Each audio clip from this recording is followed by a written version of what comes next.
Halo teman-teman, selamat pagi. Saya tidak mau bikin satu pidato panjang lebar, tapi yang saya ingin bicarakan atau saya mau mengutarakan pagi ini adalah perjuangan, tapi perjuangan dalam konteks pluralisme menurut saya.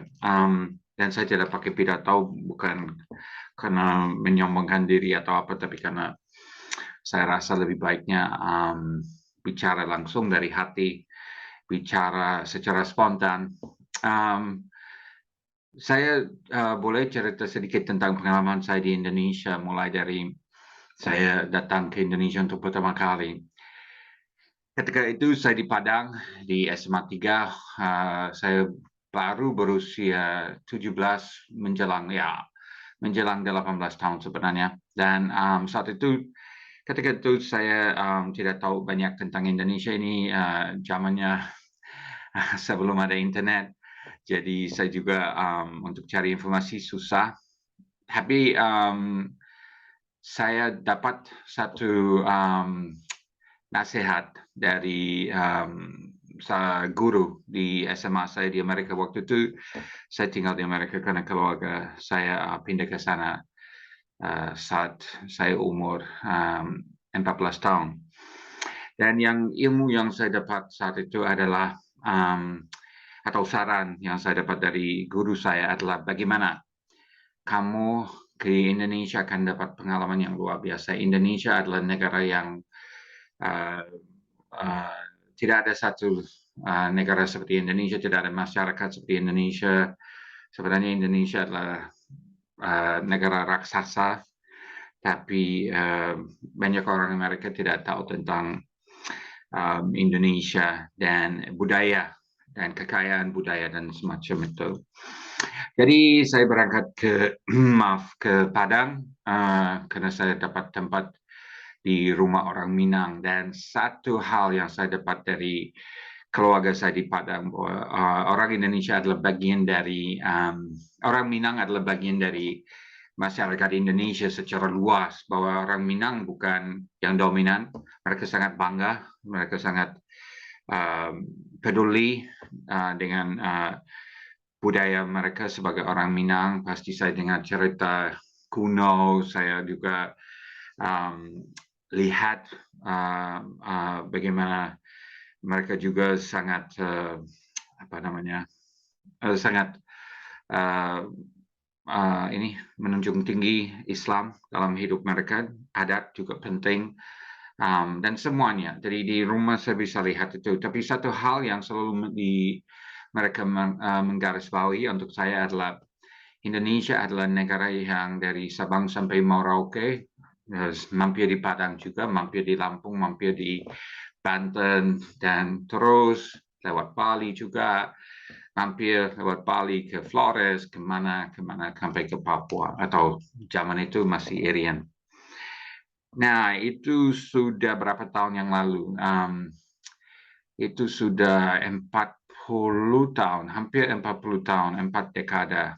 Tapi untuk saya, sekarang di umur yang 50-an, kepala 5 lewat, saya tetap merasa bahwa itu hal yang sangat penting untuk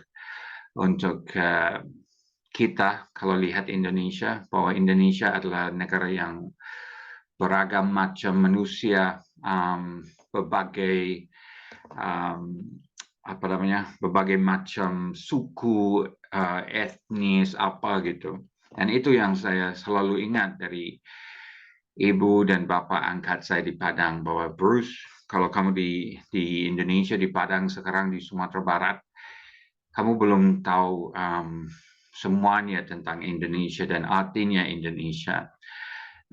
Dan sampai sekarang saya selalu mikir, itu daya tariknya Indonesia. Itu saya pikir itu daya tariknya Indonesia karena Indonesia satu negara yang sampai sekarang masih bersatu.